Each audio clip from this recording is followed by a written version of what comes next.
CorpsStories, ordinary Marines, extraordinary lives.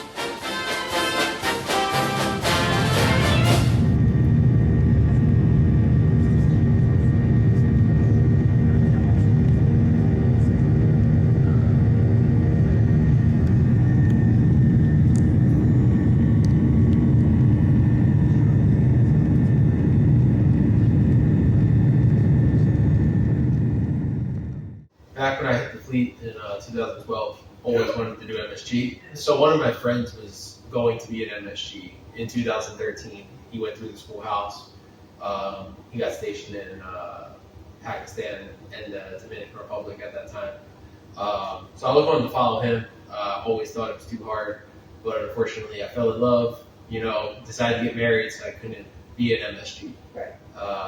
So went recruiting, did all that, and then found myself in North Carolina after recruiting, asking what was next. Found myself in North Carolina asking what's next here. So I decided to go MSG and see how my family would like it. I have 3 kids, so I wanted them to explore, see a little bit of the world. I don't want them growing up just not seeing something else other than America.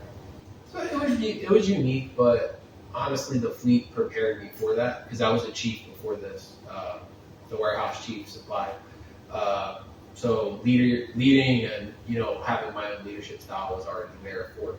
It's maybe just tailoring it to a different way now.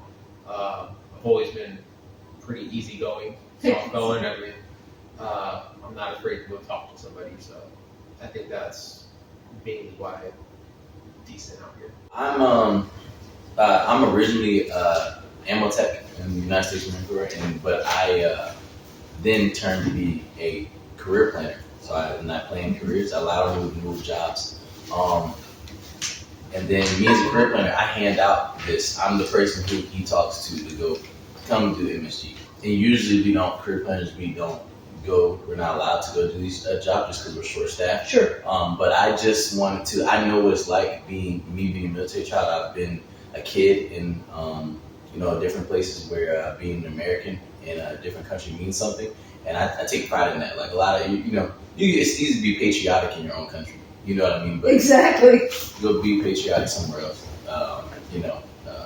And I wanted to do that. So, I threw my hat in the ring, just to see if I can go do MSG. And it took a while, but yes, I was able to do it. I'm not married, 28, not married at all, but I was able to do it. And I didn't have to do it because we career planners, that is our privilege. We don't have to do an STA, but I really want to do this. I just didn't want to sit and be too comfortable the rest of my life, so I wanted to come to be a Marine security guard.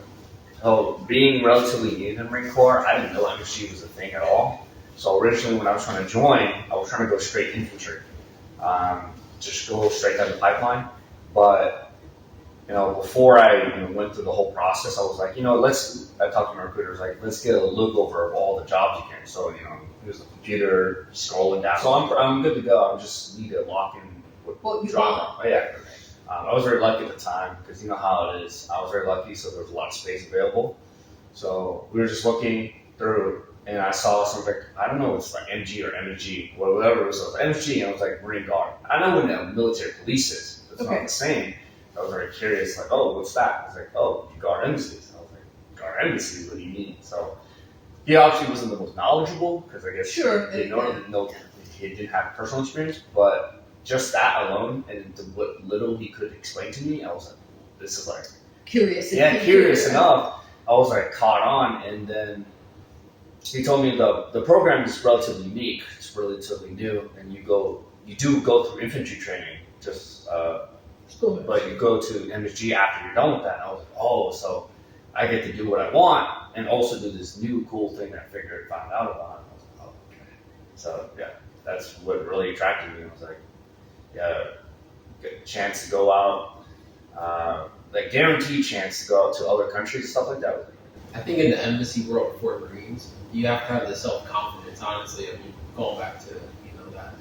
But I think self-confidence is a big one because you're now, there's 8 of us here.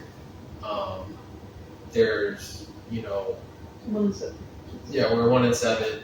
There are other Marines here, but there's 8 of us that the embassy is all looking at and saying, hey, I just picked a Marine up. If the bell went off right now, he's coming with me. He's coming with us. That's right. And you have to be able to walk around the embassy being like, yeah, I do belong here. I don't, it's not like, oh, I'm just a Marine. I'm not going to sit somewhere. It's like, no, I do belong in this community. We do belong in the country. And I think that has a lot to do with it. I've never experienced like that we've been shunned out in Costa Rica or in Ghana. Like we've been accepted with open arms in both communities. But I think for other detachments, some of the other horror stories I've seen where I've heard of, it's just either people aren't confident enough to go in there and be that, or they're not thinking of that aspect of, hey, you know what, like, yes, we're guests in the embassy community, but we need to be confident enough if the bells do go off.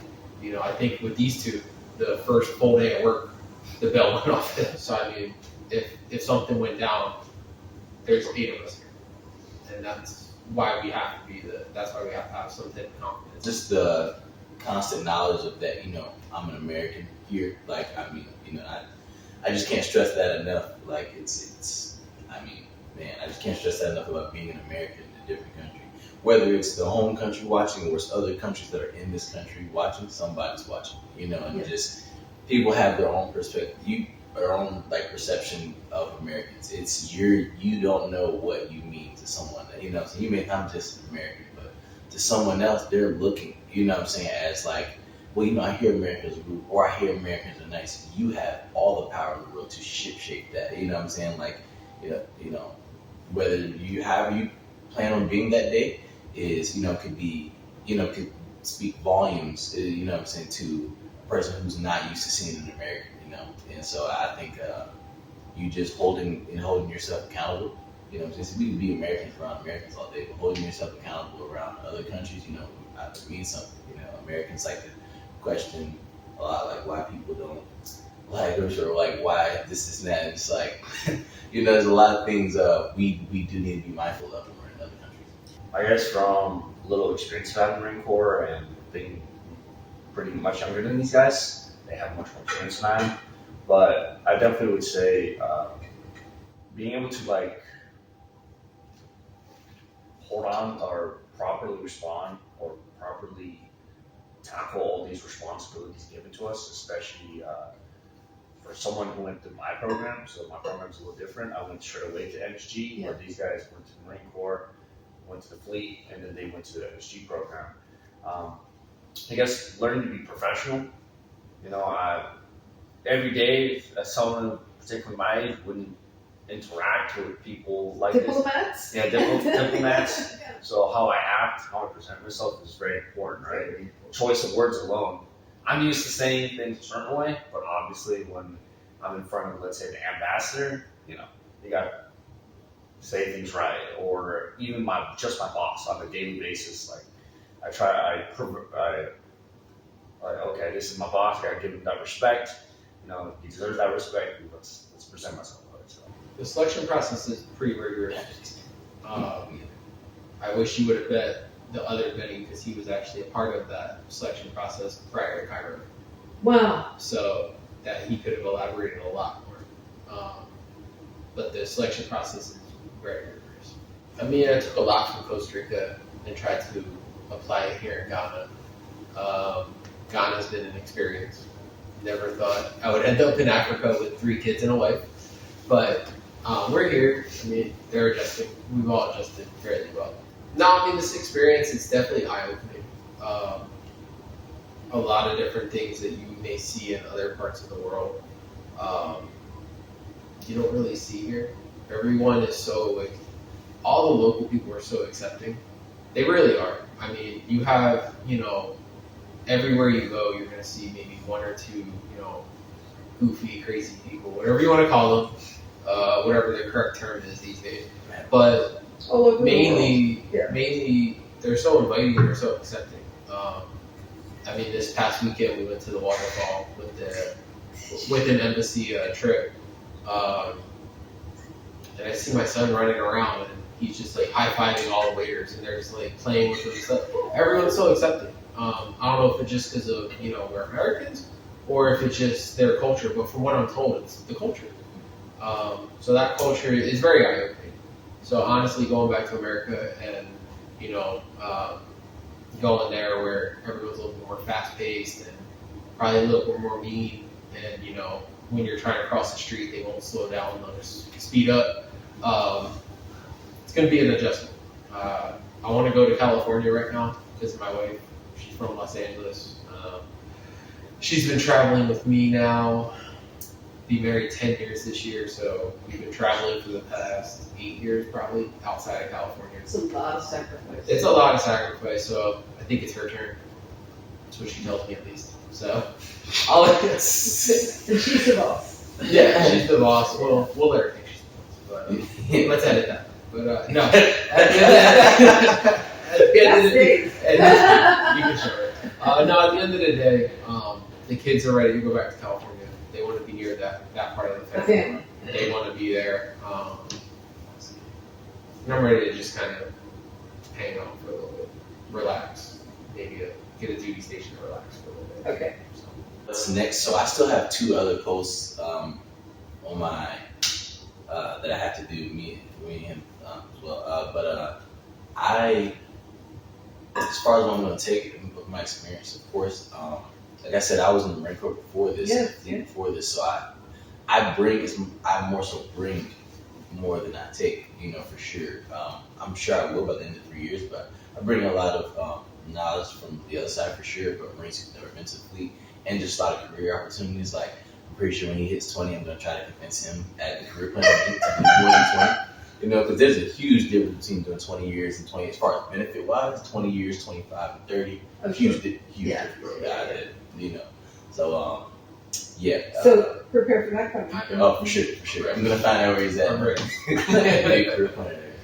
So yeah, it just depends. It all depends, but I really don't care where I go next. I'll go where I'm planted.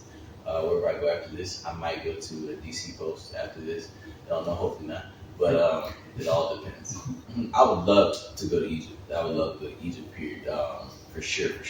Now, as far as I want to go to Egypt before MSG. Period. Now, so now as far as being an MSG there, it's a little different. But I would love to go there as an MSG as well.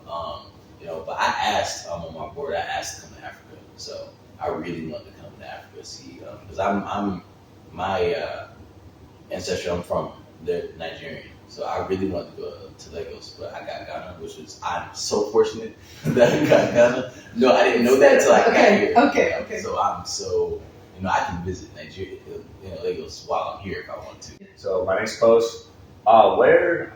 I don't know. Like so many people ask me that question. And pretty much anywhere. Anyone just send me, let me see the world, and it is what it is. If I end up in some backwater, so be it. Like whatever. But I would hope somewhere nice, but it is what it is. Yeah. And I would take from it, I guess,